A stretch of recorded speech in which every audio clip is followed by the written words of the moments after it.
This is Marcus Toole again. This is part 2 of my conversation with you about climate and citrus trees. This 2-part video series is inspired by another YouTuber who goes by the name, or YouTube channel is called The Green Garden Guy. He's out of Kona, Hawaii. He's in I think a zone 10 climate, but it's a cool zone 10 climate. Now, when I say zone 10, I already explained that in the other video. Basically, a zone 10 climate is a climate where the median low temperature, and I explained what median low temperature is on the other video, is between 40 degrees and 30 degrees. And that's what I think he is in. And median low temperature is the average of the lowest temperature of each winter season that you get over a long period of time. So anyway, he's in a zone 10. I'm in a zone 9A. I'm in South Georgia. I get winters that my climate's marginal because for a lot of citrus trees, my varieties, my winters are just too cold, or at least some of them. Enough of the winters are too cold that it would just be a pain in the butt to try to grow the trees. And he has some limitations because his summers are not hot enough because he's up on the side of a mountain, and the root stocks he uses are limited because he has to worry about the rootstock being efficient enough and gathering enough nutrients in a low nutrient soil. And I don't have that problem. My soil's very high nutrient, very fertile soil. But rootstock's important to me because my trees have to be on a rootstock that keeps them from growing or trying to grow during the winter time. So most of the fruit of the citrus trees in my yard have 2 things going on with them relative to rootstocks. The ones that were developed by by Texas A&M University out of I don't remember where they are in Texas, but anyhow, it's their agricultural school in Texas. Texas A&M released 3 varieties. Company called Greenleaf Nurseries, which mostly deals in ornamentals, was the company that bought the rights to these trees. And Greenleaf Nurseries is not ordinarily a company that grows citrus, and nor did they stay in the citrus business for very long. But they offered these because they were these trees are hardy enough that, or this is what they at least claim, that the trees would take any zone 8 climate well enough on their own root that even if the above ground part of the tree was killed by a particularly cold winter, the below ground portions of the tree would survive it and come back and be true to the parent tree. And so Greenleaf Nurseries didn't graft any of their trees, their citrus trees. They're all these high cold tolerance citrus trees released by Texas A&M. Arctic Frost, which is the one behind me, which is the most cold tolerant of the 3, is supposed to be cold tolerant to 10 degrees. Or a mature tree of it on its own root has survived 10 degrees.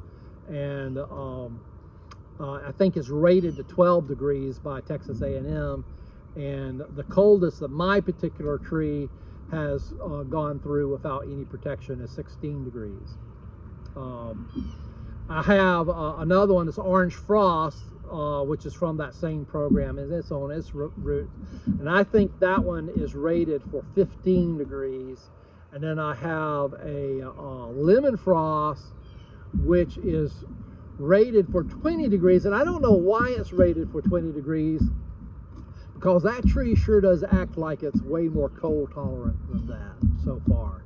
Boy, it showed almost no damage at all through 3 hours of 16 degrees. And so I think it's really cold tolerant, and it's also on its own route as well. And what they were going for is, if you were to plant these trees in Hardiness Zone A, and you were to go on one particularly cold night, were to go down below 10 degrees and were to kill the above ground portions of this tree, that at least the below ground portion of the tree would come back. And so they could call it a Zone 8 tree in that sense of the term. It will take the winters there without much protection at all, only because it will come back from the root. Now, most nurseries, what they do, and even the nursery, the Greenleaf Nursery gave up their patent. They sold it all to some other nursery, and now you can buy the same trees, and they're all on Flying Dragon rootstock. And because this other nursery goes with I think the more realistic idea of, that Flying Dragon rootstock, what it does is that it keeps that tree from breaking dormancy during the winter time. And if for some reason we get 2 or 3 weeks of warm weather in January, this Arctic frost is liable to break dormancy and start trying to grow and bloom and stuff because of it's on its own root. Whereas if it were on a Flying Dragon, it wouldn't do that, because that Flying Dragon is from the Himalayas, and that's a very cold tolerant plant that loses its leaves, goes completely dormant. Even though it's basically a citrus, it'll do that. And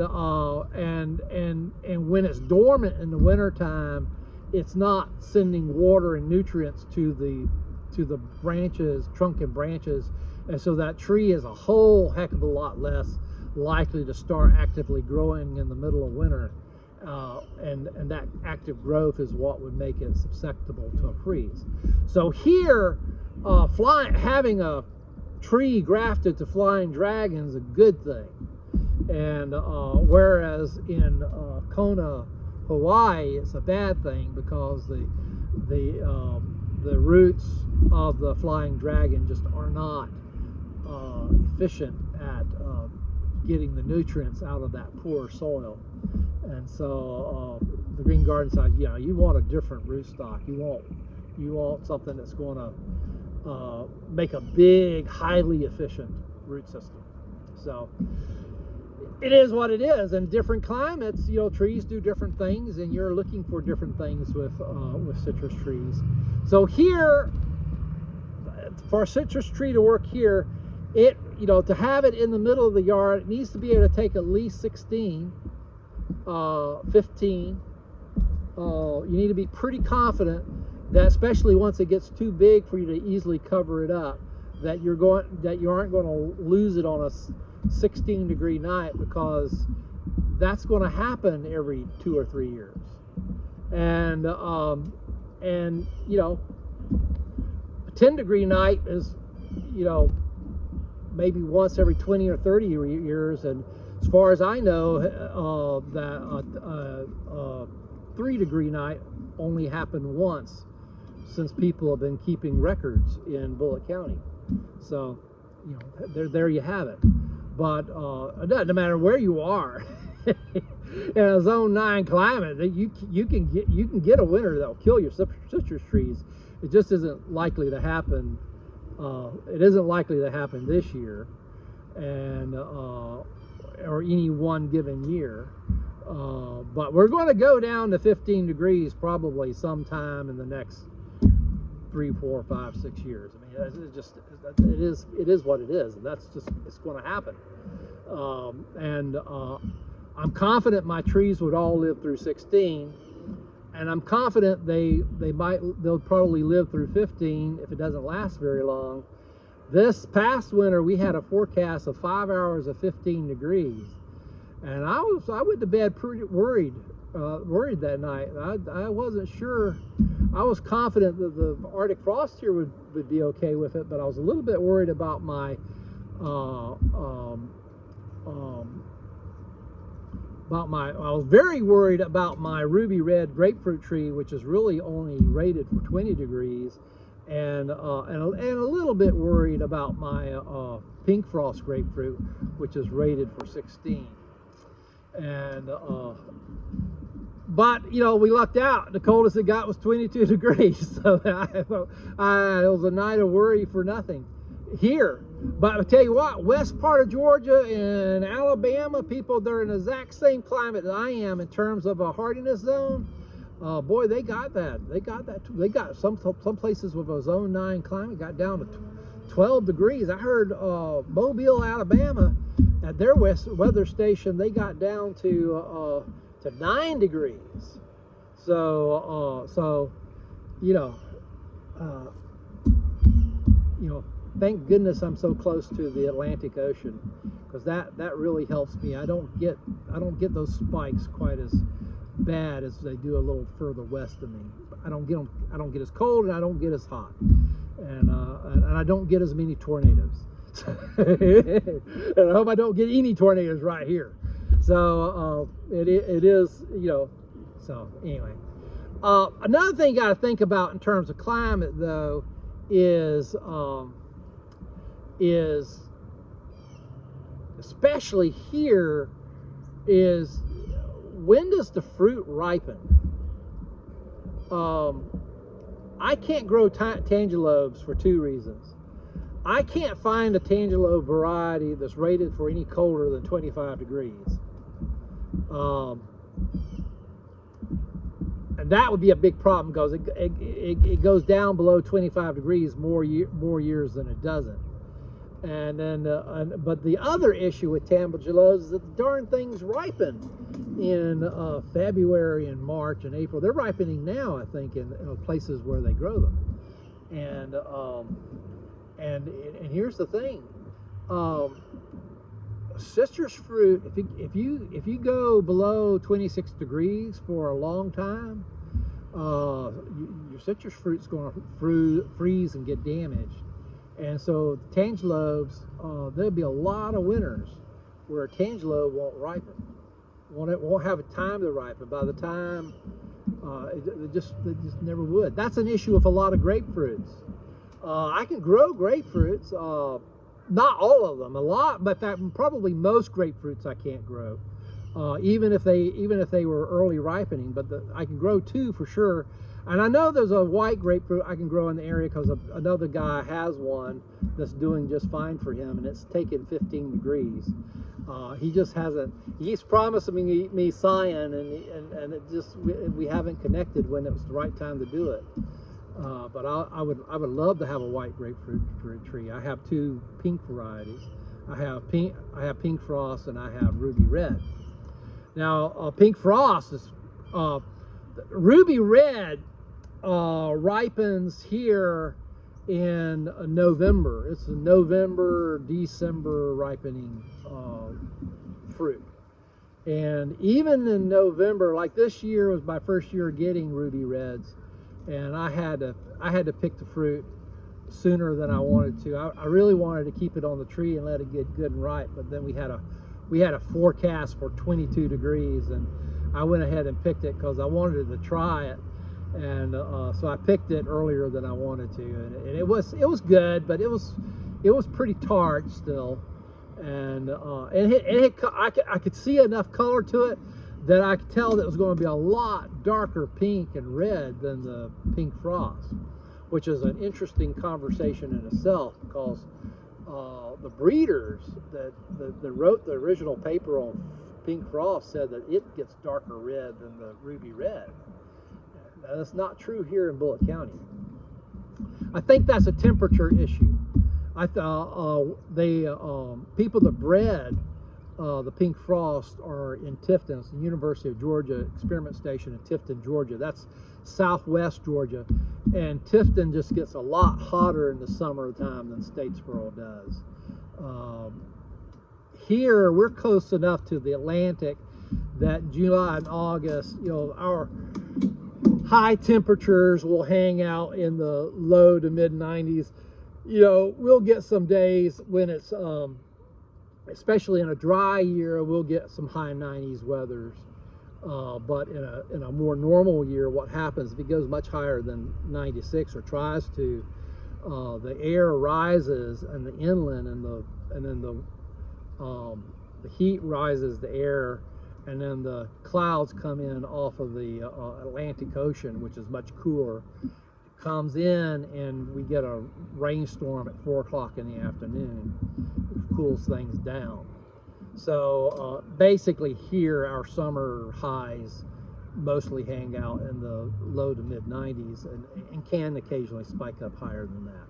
Whereas further inland, further west, you know, you're going to have more 100-degree, a lot more 100-degree days than you do here. And I think that what happens, what's the difference is, and I didn't know this until it was actually the Green Garden guy that taught me this, that the pink grapefruits don't turn pink unless they get enough heat. Whatever chemically happens inside the grapefruit to make it able to turn pink is heat determined during its growing season. And I think that threshold temperature is just higher for the pink frost than it is for the ruby red. That's my theory until someone who knows tells me differently. But I think I figured that one out. But sometimes you just have to figure these things out for yourself. All right, so what else do I want to talk to you about in terms of climate?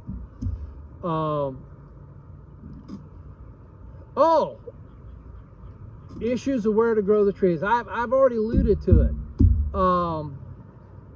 Issues of where to grow a tree. You want to, you know, the more cold sensitive to the tree is, the closer you want it to a south-facing wall. So that's one of the ways you can cheat. I have most of my citrus trees hugged up to the south-facing wall of my house, and that's one way that you cheat it. Another important way to cheat it, which I already mentioned, is through rootstock. Make sure your tree is grafted onto a flying dragon trifoliate rootstock. Ask the nursery. If it's not on the tag, you want that nursery to be able to assure you that it's on a flying dragon, and don't let them say, well, we don't know what well, then go to a nursery that does. Citrus tree, if you buy a citrus tree, it's going to cost you $60 at least, maybe cost you $100 depending on how big it is. I recommend getting small ones. You don't get enough extra, a little tree is more likely to live for you than a big tree. It's more like, it'll actually, if you treat it right, it'll grow faster for you, and it'll produce just as fast anyway, and you'll save yourself $50. So get a little tree, but you're going to have to protect it in the wintertime. That first 3 or 4 years, you're going to have to protect it on those cold nights. You have to cover it up. You have to put water next to that graft. It even helps to put Christmas lights in it. Do anything to protect that little tree. But if it's cold tolerant enough, right? If it's a satsuma, if it's a pink frost grapefruit, if it's a Meyer lemon, you can get to the place that just having it close to a wall, faces south, and putting a bucket of water next to that graft and watering it right before a freeze will do enough to protect that tree from most freezes that we'll get here in a zone 9A. You might have to do a little bit more in a zone 8B, and you'll probably have to do a lot more in a zone 8A. And don't try to grow a ruby red in a zone 8B unless you're going to bring the thing inside in the wintertime. That's that would be my advice. If you try to grow a lemon, make sure, really Meyer lemon and lemon frost are the two I could recommend for around here. I understand that there's another one out there that's less common, but Meyer lemon and Meyer lemon is the one that you're most likely to find in a nursery, and that's a good one to grow. Last thing before I run out of time, and I'm going to have to let you go and come back in a third video, is is oh shoot, I need to end this. Talk to you later. God bless.